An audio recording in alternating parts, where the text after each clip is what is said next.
Hello students, in last period we have briefly discussed about the integration. आपण integration विषयी मागच्या पिरियडला discussion केलं होतं. इंटिग्रेशनमध्ये काय असतं तर आपण पाहिलं होतं की जे वेगवेगळ्या प्रकारच्या क्वांटिटीज असतात. समजा आपल्याला एक क्वांटिटी असेल वाय आणि ह्या वाय क्वांटिटीला जर आपण फ्रॅक्शन्समध्ये जर डिव्हाइड केलं, त्याला फ्रॅक्शन्स म्हणजे तिचे तुकडे केले वाय क्वांटिटीचे. समजा तिचे फ्रॅक्शन्स किंवा डिवाइड कसं केलं तर डी जे आहे तिला y1 dy2 dy3 dy3 याच्यामध्ये अशा डॅश डॅश डॅश आपण एनपर्यंत म्हणजे dy आपण जर त्याचं डिव्हिजन केलं, तुकडे केले, फ्रॅक्शन्स केले, तर हे जे काही वेगवेगळे फ्रॅक्शन्स आहे हे एकत्र केले तर ते फ्रॅक्शन एकत्र केल्यानंतर आपल्याला काय मिळेल, द व्हॅल्यू ऑफ वाय. याला म्हणतात कलेक्शन आपण ज्याला म्हणू. म्हणजेच मग आपण काय करतो, dy1 plus dy2 plus dy3 dash dash dash असं एनपर्यंत जर आपण कलेक्शन केलं तर त्यालाच आपण ती जी काही टर्म्स असते त्याला आपण ॲक्च्युली म्हणतो it is a derivative of y is equal to, म्हणजे याला म्हणतात नॉट डेरिव्हेटिव्ह, इंटिग्रेशन. याला म्हणतात टू इंटिग्रेट, एकत्र करणे. मग आपल्याला समजा एखादं फंक्शन दिलेलं असेल, जर समजा आपल्याला फंक्शन असेल एफ डॅश एक्स, जर हे फंक्शन असेल एखादं आणि हे एफ डॅश एक्स जे असेल हे डेरिव्हेटिव्ह ऑफ कसलं असेल, it is a derivative of f x असेल, तर आपल्याला जे आहे मग इंटिग्रेशन जे आहे, integration of this f dash x जे आहे हे integration of F dash x with respect to D x जर असे हे आपण असं लिहितो, it is a f x. ते काय असतं, एफ एक्स असतं. अशा प्रकारे आणि क्वांटिटीज जे आहे ते आपण क्वांटिटीज काय करतो, इंटिग्रेशनच्या सहाय्याने डिटरमाइन करतो. ते मागच्या पिरियडला आपण पाहिलं होतं. आपल्या मागच्या पिरियडला आपण ते स्टडी केलं होतं. म्हणजे आपल्याला याची बेरीज आपण करतो. मागच्या पिरियडला ते पाहिलं होतं आपण. PDV type of the work असेल तर त्याचं कन्व्हर्शन इंटिग्रेशन ऑफ DW. जसं हे वर्क आहे, टोटल वर्क डन जे आहे ते फ्रॅक्शन ऑफ वर्क डनची काय असते, समरी असते किंवा सम असते किंवा बेरीज असते, आणि ते आपण इंटिग्रेशन मागच्या आता W is equal to integration of DW. आणि जर work PDV type of work असेल तर P इज द प्रेशर आणि DV is the small change in volume. जर प्रेशर आपण चेंज केला तर व्हॉल्यूम चेंज होतो. त्यानुसार याच्यामध्ये दोन क्वांटिटी, तर याचं इंटिग्रेशन करताना P हा कॉन्स्टंट असतो म्हणून Pला बाहेर काढलं आणि DV. अशा प्रकारे हे इंटिग्रेशन आपण त्याच्यामध्ये करू शकतो. म्हणजेच आपण आता मगाशी पाहिलं त्याच्यामध्ये हा एफ डॅश एक्स जर असेल, हा डेरिव्हेटिव्ह असेल एफ एक्सचा, तर आपल्याला काय असेल, इंटिग्रेशन जे असेल या एफ डॅश एक्सचं विथ रिस्पेक्ट टू एक्स आपण कसं लिहितो, मग integration of F dash x with respect to D X is equal to F X. याच्यामध्ये अशा क्वांटिटी आपण म्हणतो F dash X is a integrated, to be integrated is called integrand. याचं integration आपल्याला काढायचं म्हणजे इंटिग्रंट म्हणतात. आणि आता आपण नेमकं पाहिलं मग काय, इंटिग्रेशन हे रिव्हर्स प्रोसेस आहे डेरिव्हेटिव्हचे. डेरिव्हेटिव्ह आता जर Y is equal to F x असेल तर देन रिलेशन बिटवीन वाय आणि एक्स इज ऑब्टेन. आपण वाय आणि एक्समधलं रिलेशन काढू शकतो. ते कसं काढू शकतो, integration of relation between D Y and D X is known. म्हणजे small change in Y and small change in X आपल्याला माहिती असेल तर या दोघांमधलं रिलेशन आपण काय काढू शकतो. आता त्याच्या रिलेटेड आपल्याला काही गोष्टी बघायच्यात. बघा इथं दिलेलं आहे डिफिनेट इंटिग्रल कसं असतं ते आता आपण बघू आणि त्याचे काही एक्झाम्पल्स पाहिले तर आपल्याला जास्त क्लिअरली लक्षात येईल. आता समजा एखादी टर्म असेल y is equal to x raise to 4, त्याचं आपण काय करतो, डेरिव्हेटिव्ह आपण घेतो. डेरिव्हेटिव्ह आपण कसं घेतो, D Y by D X is equal to x raise to 4चा डेरिव्हेटिव्ह कसा असतो, 4x रेस टू 4 मायनस 1. तो आपल्याला मिळतो 4x3. हा काय मिळाला, डेरिव्हेटिव्ह. आता आपल्याला बघायचं आहे मग therefore y is equal to काय, इंटिग्रेशन ऑफ डी वाय. म्हणजे इंटिग्रेशन ऑफ डी वाय ही जी काय y is equal to integration of d y जर करायचं असेल तर आपण काय करू, integration of this derivative 4x3 याचं जर इंटिग्रेशन आपण जर घेतलं तर इंटिग्रेशन जे आहे ते येतं एक्स रेस टू 4. म्हणजे इंटिग्रेशन जी टर्म आहे ती जर आपण इंटिग्रेट केलं तर आपल्याला काय मिळतो, डेरिव्हेटिव्हची टर्म मिळते. म्हणजे रिव्हर्स प्रोसेस आहे. आता इथे दिलेलं दस इंटिग्रल 4x3 जो आहे याच्यामध्ये, and 4x3 dx is a x raised to 4, or the integral x3 dx is x3 dx जो आहे तो आपल्याला कसा लिहिला जातो, x raised to 4 divided by 4. म्हणजे इंटिग्रेशन जे आहे एक्स रेज टू 4 और इंटिग्रल एक्स क्यूब जो आहे याचं कसं लिहिलं जातं x raise to 4 divided by 4. म्हणजे ते कसं कॅल्क्युलेट केलं एक्स रेज टू हा जो काही त्याचा एक्सपोनंट होता त्याच्यामध्ये 1 मिळवलं आणि त्याला डिवायडेड बाय पुन्हा त्याच्या इंटिग्रलमध्ये 1 मिळवला ते त्याचं होतं इंटिग्रेशन. म्हणजे इन जनरल टर्म्समध्ये काय आहे इंटिग्रेशन जे आहे पहिला रूलच आहे एक प्रकारे.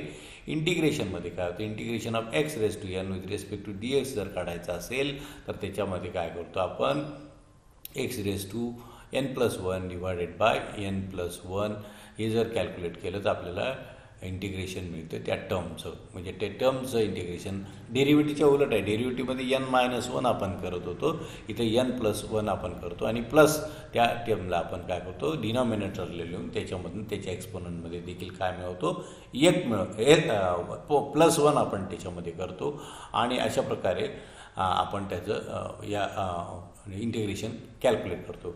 हे इक्वेशन जे आहे याच्यामध्ये मात्र एनची किंमत आपल्याला काय असते एनची किंमत नेहमीच आपल्याला पॉझिटिव्ह असावी लागते. It never to be a negative. ती काय आपल्याला निगेटिव्ह नसते. त्यामुळे now consider the function x raise to n+1 n+1 + c याच्यामध्ये आपण c ॲड करतो. हा c काय असतो हा कॉन्स्टंट असतो. अशा प्रकारे मग आपल्याला एक्स रेज टू एनचं काय आहे the differentiation of x raise to n+1 + c काय असतं एक्स रेज टू एन असतो. आणि also the differential of n+1 is also x raised to n. Thus, all added constants are dropped out in the differential. Therefore, the constant term must be put into the integral expansion to allow the constant term. आता याच्यामध्ये जे काही इतर added constant असतील ते आपण काय करतो याच्यामध्ये काढून टाकतो. म्हणून पहिला रूल आपण थोडक्यात rather going in brief detail discussion. इंटिग्रेशनचा रूल पहिला काय आहे मग integration X raise to N असा असेल या फॉर्ममध्ये with respect to D S असेल तर त्याचं इंटिग्रेशन आपण कशा प्रकारे आपण लिहू. एखादी आता आपल्याला काढायचं आहे याच्यामध्ये बघा आपल्याला इंटिग्रेशन जर काढायचं असेल integration of this x raise to n काढायचं आहे with respect to D x solve करायचं असेल तर ते कसं सॉल्व केलं जातं हा एक्स आपण लिहितो आणि जो काही एक्सपोनंट आहे एन या एनमध्ये काय मिळवतो इन एन वी ॲड +1 आणि नंतर त्याला डिव्हाइड करतो कशाने या n+1ने पुन्हा. अशा प्रकारे हे इंटिग्रेशन कॅल्क्युलेट केलं जातं आणि त्याच्यामध्ये इतर कॉन्स्टंट आपण ड्रॉप करतो म्हणून त्याच्यामध्ये +c जो आहे हा कॉन्स्टंट इंटिग्रेशनचा कॉन्स्टंट लिहिला जातो. सो अशा प्रकारे पहिला रूल आहे मग integration of x raise to n with respect to ds is equal to integration of n+1 divided by n+1 plus c. अशा प्रकारे आपण याचं काय करतो कॅल्क्युलेशन करत असतो. हा पहिला रूल आहे. आता आपल्याला वेगवेगळ्या प्रकारचे रूल्स अशा प्रकारे आपण कुठल्याही प्रकारच्या रूल वापरू वेगवेगळे जे रूल्स आहेत इंटिग्रेशनचे जसे डेरिव्हेटिव्हचे रूल होते ते आता आपण बघूया. इथे रूल्स आहेत तर रूल इंटिग्रेशन आहे रूल्समध्ये differentiation the rules of integration are useful to solving the problems वेगवेगळे फिजिकल केमिस्ट्रीमध्ये. मग आपल्याला जर टर्म दिलेली असेल इंटिग्रेशन पहिला रूल काय आता बघा इंटिग्रेशन ऑफ डी एक्स असेल तर तो असतो x+c. Integration of d x असेल तर तो कसा लिहितो x+c. या प्रत्येकाचे प्रॉब्लेम आपण पाहणार आहोत. आता मग अशीच पाहिलं rule integration of x raise to n असेल तर तो कसा लिहितो आपण x raise to n+1 divided by n+1 plus c. हा दुसरा रूल आहे याच्यामध्ये. हे वेगवेगळ्या प्रकारचे आपण रूल पाहू. इंटिग्रेशन ऑफ दिस kf(x) म्हणजे function of x with respect to D x असेल तर याच्यामध्ये काय करतो k is the constant term ते आपण इंटिग्रेशनच्या बाहेर काढतो आणि मग इथे लिहिलं integration of this f(x) with respect to D x where k is the constant. त्याचं अशा प्रकारे आपण काय केलं जातं इंटिग्रेशन कॅल्क्युलेट केलं जातं.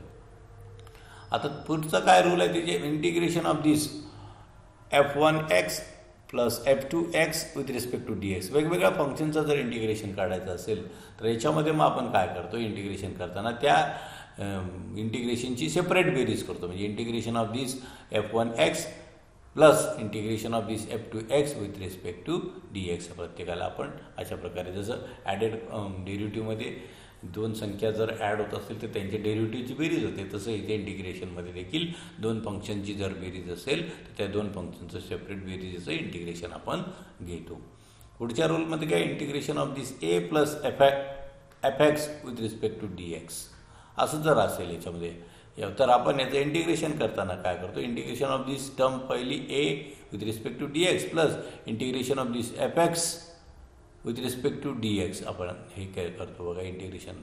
त्याच्यानंतर ही ए जो आहे इट इज ए कॉन्स्टंट, हा ए काय आहे कॉन्स्टंट आहे तो आपण काढला बाहेर integration of d X plus integration of F of x. त्याप्रमाणे कॉन्स्टंट जे असतील नेहमीप्रमाणे ते आपण इंटिग्रेशनच्या बाहेर काढतो जसं डेरिव्हेटिव्हमध्ये काढत असतो.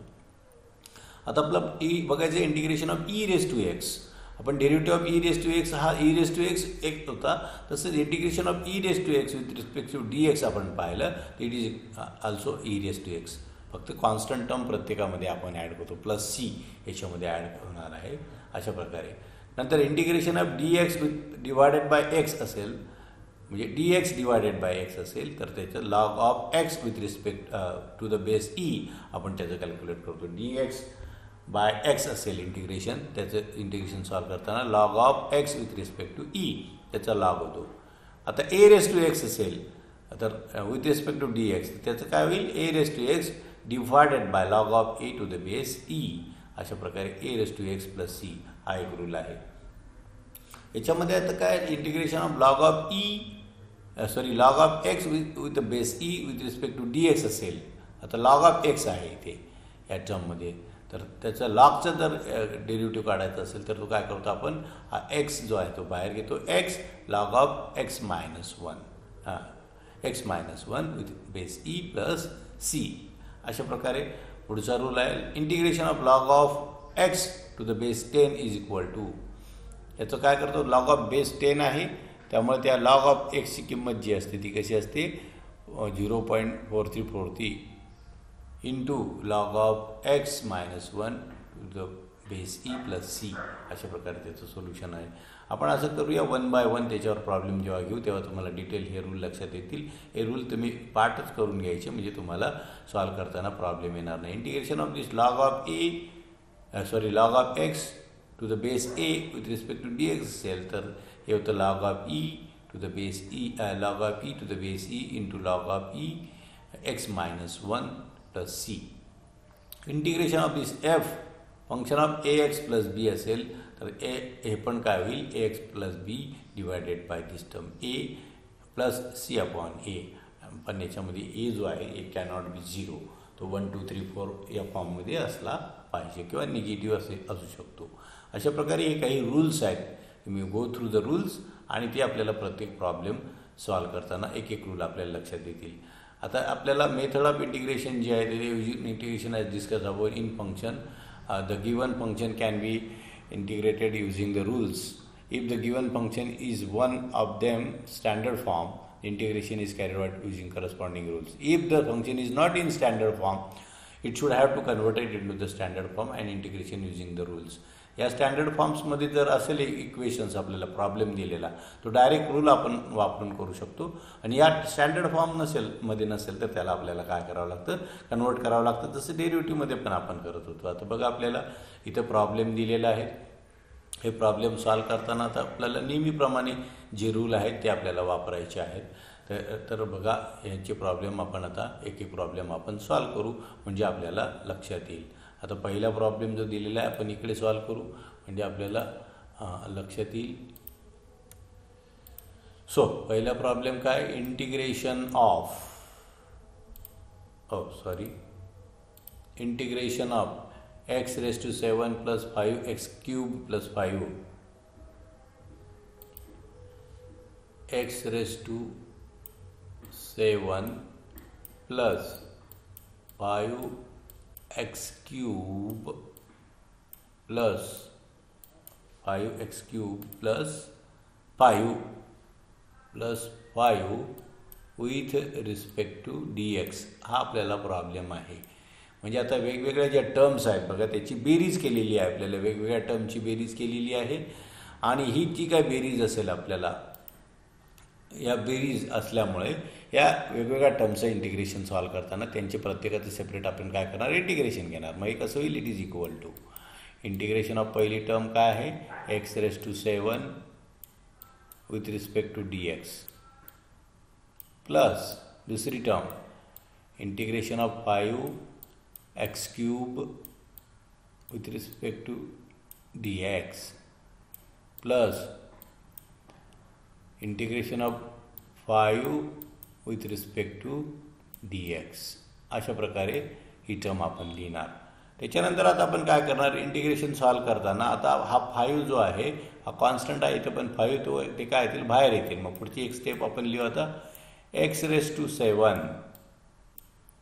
with respect to dx plus आता हा 5 कॉन्स्टंट आहे, मल्टिप्लिकेशन आहे म्हणून तो 5 बाहेर काढला. 5 integration of this x³ with respect to dx plus आता इथं हा पण 5 कॉन्स्टंट आहे म्हणून तो पण बाहेर निघणार. 5 इंटिग्रेशन ऑफ dx अशा प्रकारे आपण हे सॉल्व करणार.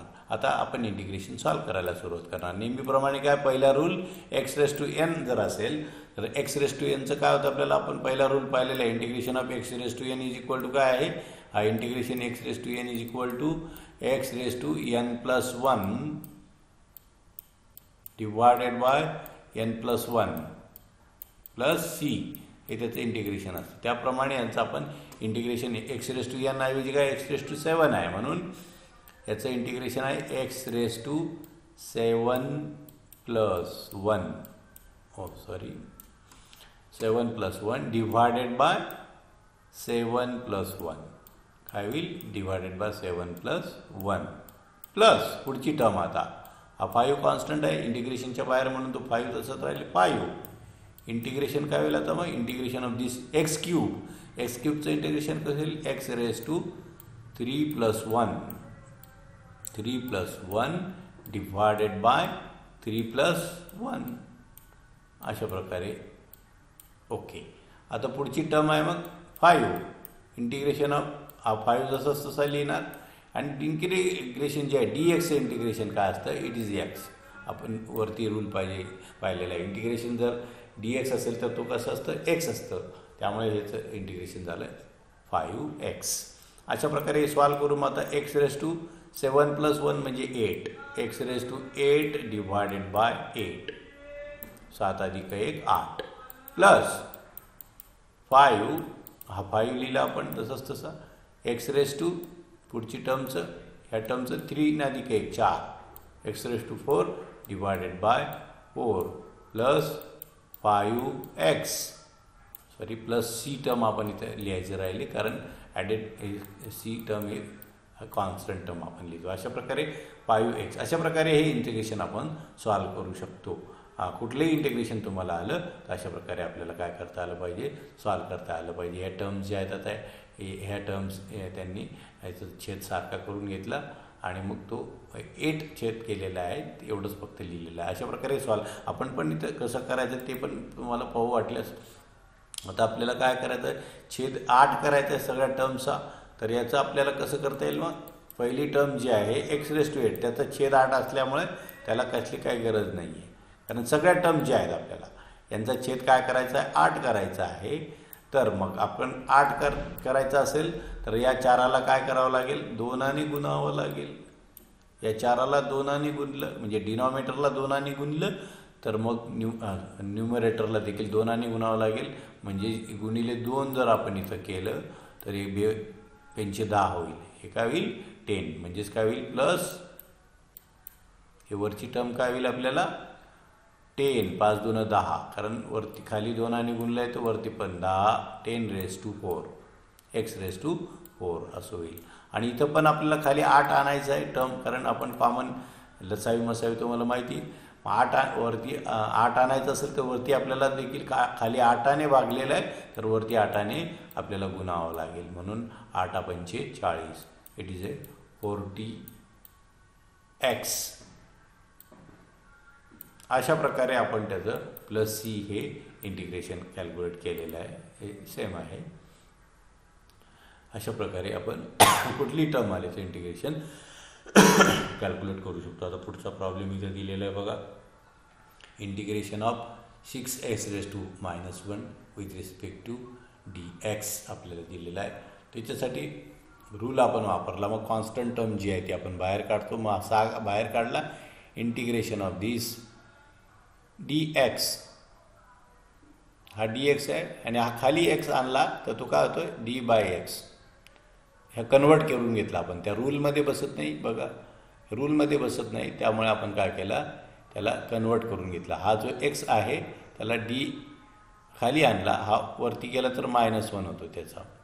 इथं घातांक लिहिलेला नाही, 1 असला तर लिहित नाही, त्यामुळे तो x⁻1 आहे असं आपण समजायचं. मग याचं इंटिग्रेशन सॉल्व करताना काय होतं, dx/x असेल तर तो रूल होता आपल्याला log of x to the base e होतो. त्याचं काय होतं, log of x to the base e.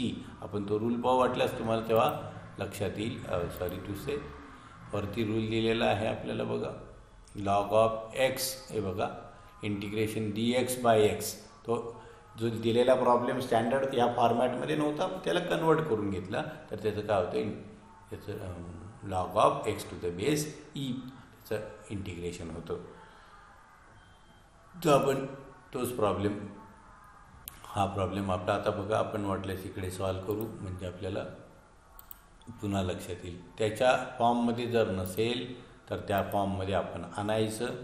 इथे दिलेला आहे integration of this x⁻1 with respect to dx असा प्रॉब्लेम आपल्याला आहे.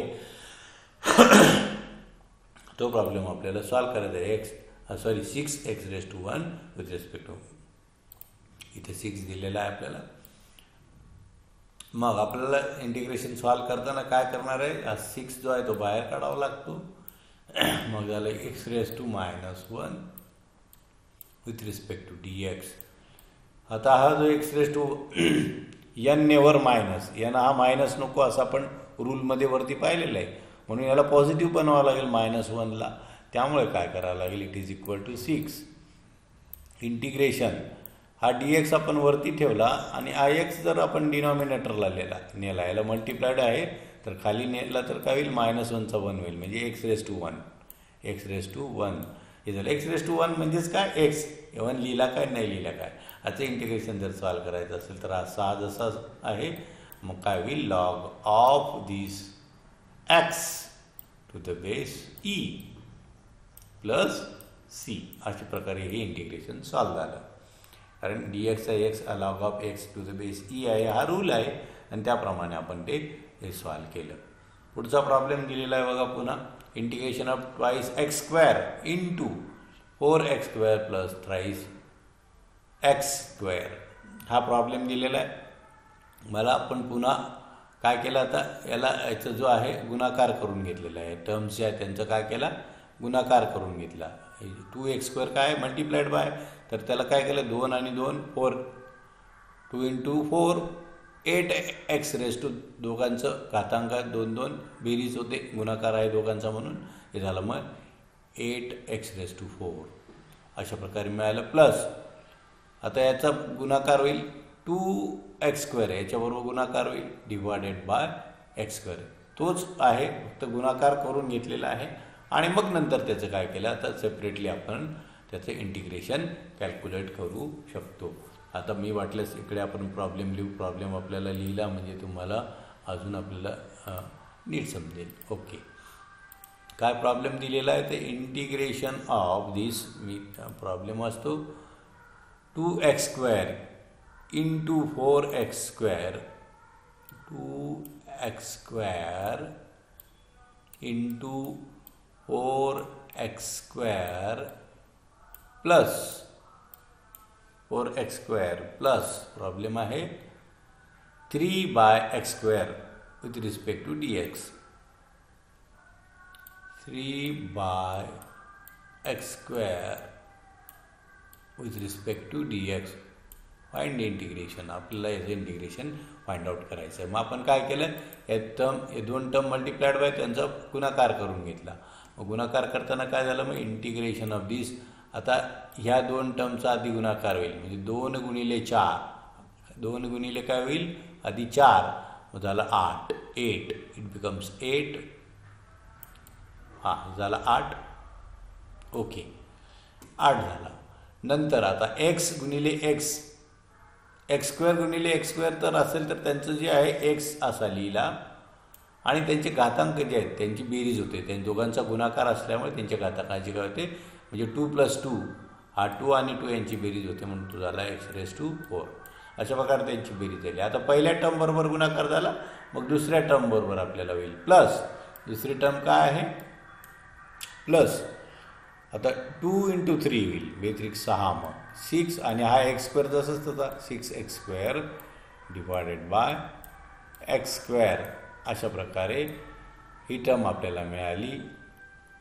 आणि आपल्याला मग विथ रिस्पेक्ट टू dx केलं. फक्त कन्व्हर्शन तुम्हाला लक्षात आलं, त्यानुसार मग आता सेपरेट आपण काय करणार, इंटिग्रेशन करणार. हे सिम्पली आपण इंटिग्रेशन केलेलं आहे या टर्मचं, बाकी काही नाही. हे तुम्ही करू शकतात. x कॅन्सल केलेला आहे.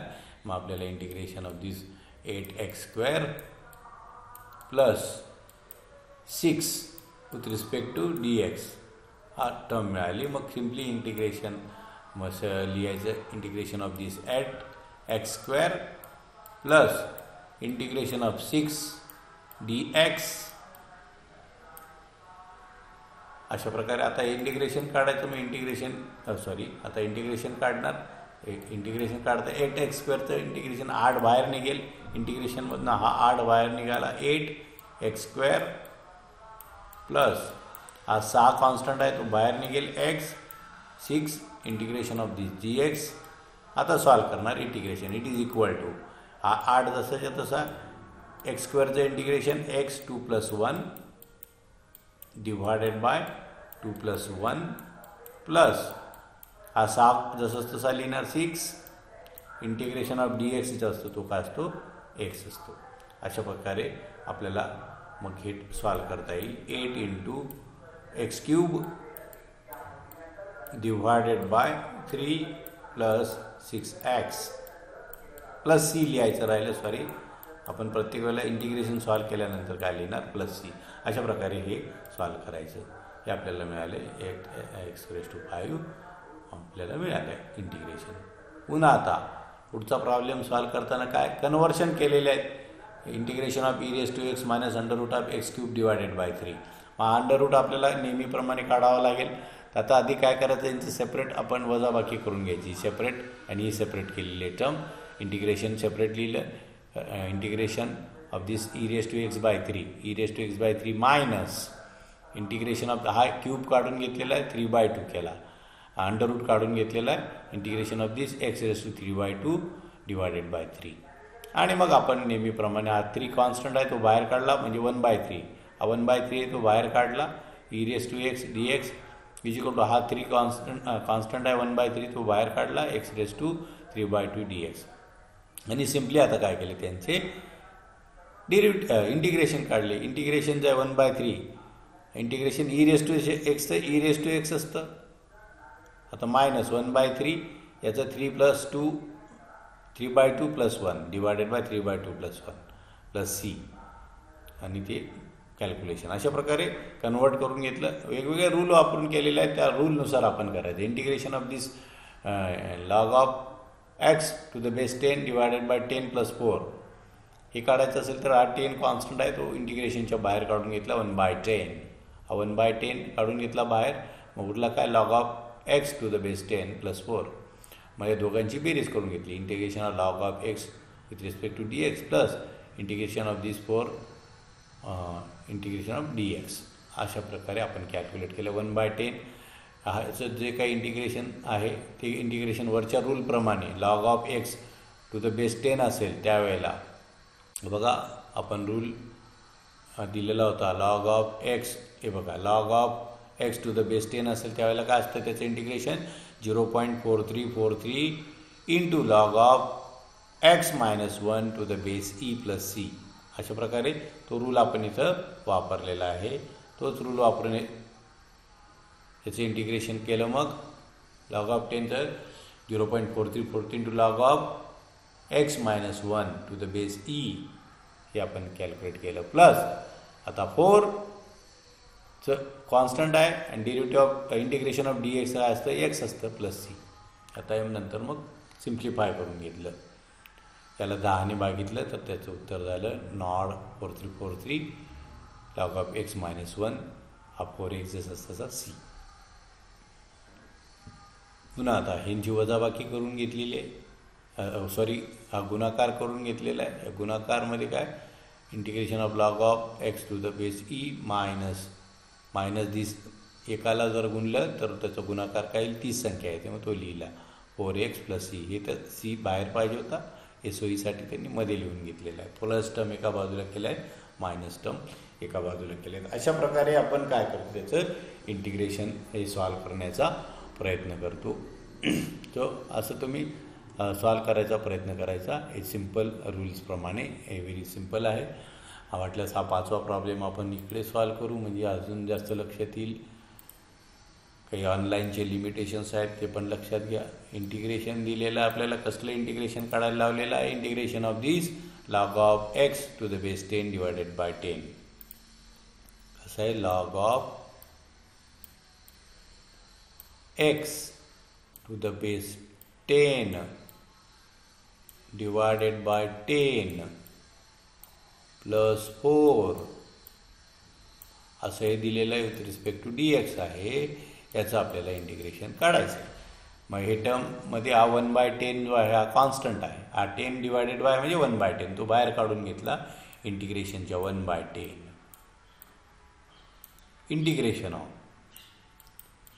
इंटिग्रेशन आता कसलं होईल मग आता फक्त राहिलं लॉग ऑफ एक्स राहिला. Log of x to the base 10 okay.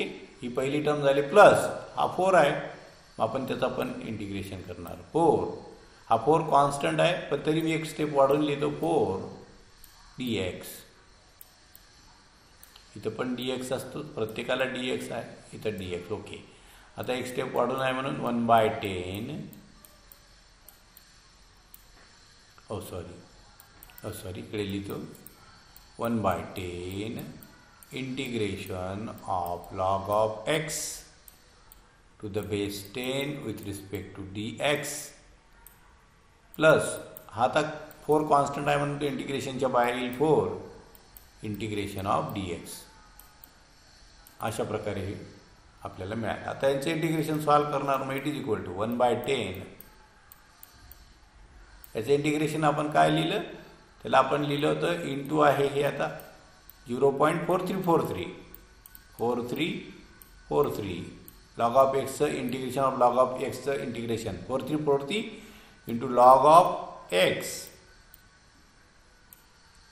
To the base E असं त्याचं इंटिग्रेशन होतं.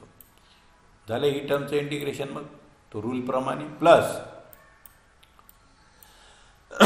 प्लस काय हा 4 जसंच तसा आणि dxचं इंटिग्रेशन हे काय असतं एक्स असतं प्लस सी इंटिग्रेशन कॉन्स्टंट झालं. आता हे सिम्प्लिफाय करायचं. हा टर्म डिवायडेड बाय ह्या टर्मला याला 10ने भागलं तर काय होतं त्याचं उत्तर 0.04343 10ने भागलं तर अशा प्रकारे आपल्याला ही टर्म मिळाली. आता ही टर्म जी आहे सॉरी टू से हे कंसामध्ये आहे ह्या सगळ्या टर्मला होता म्हणजे हा जो आहे याला पण डिवाइड होता म्हणजे ही टर्म पण आपल्याला इथं अशा प्रकारे आहे. म्हणून कॅल्क्युलेशन करताना इकडे हे बघा सॉरी मी लिहिताना -1 आपला राहून गेलेला आहे तेच म्हटलं इथं -1 आहे सॉरी टू से हा -1. आता ही टर्म ही पूर्ण याला डिवाइड आहे याला हा x -1 आहे म्हणून मायनस जो आहे काय होईल हा 1/10 याला -1ला 10ने भागलेला आहे तर ते उत्तर आलेलं आहे इकडे बघा. हा -1ला ही टर्म हे -1 यांचा गुणाकार आहे सॉरी यांचा गुणाकार आहे. पुढची टर्म जी आली पुढच्या टर्मला पूर्ण गुणाकार आहे. हा 4343 झाला. ही टर्म मी लिहितो आहे इथे त्यांचा गुणाकार लॉग ऑफ दिस लिहायला ते कर्सरने नीट जमत नाही त्यामुळे समजून घ्या. x -1 to the base e okay plus 4x plus c अशा प्रकारे झालं.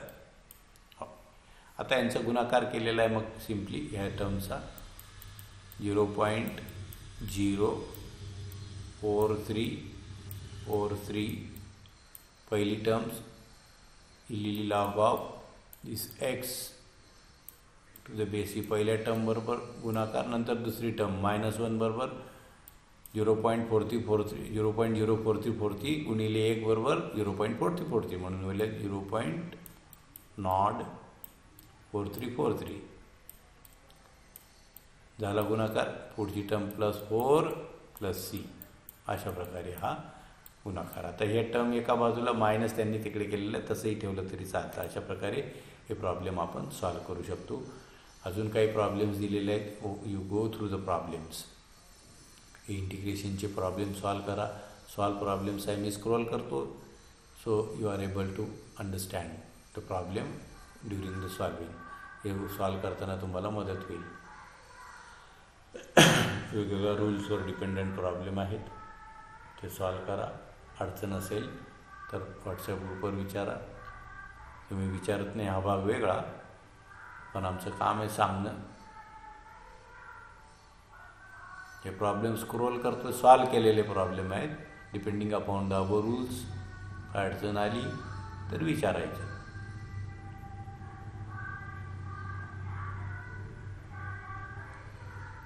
सो अशा प्रकारे आपल्याला इंटिग्रेशन आपलं हे संपलेलं आहे. पुढच्या वेळेला आपण इंटिग्रेशन पाहणार, पण त्याच्यामध्ये विदाऊट लिमिट पाहिलं.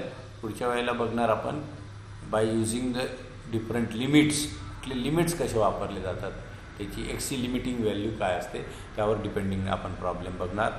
स्टडी करा, पूर्ण व्हिडिओ बघा, सबस्क्राईब करा. अटेंडन्समध्ये तुमचं नाव लिहा आपल्या कॉमेंटमध्ये, जेणेकरून अटेंडन्स लावली जाते. अटेंडन्स इंटरनल मार्कवर इफेक्ट करते. पुन्हा सांगतोय. Thank you very much.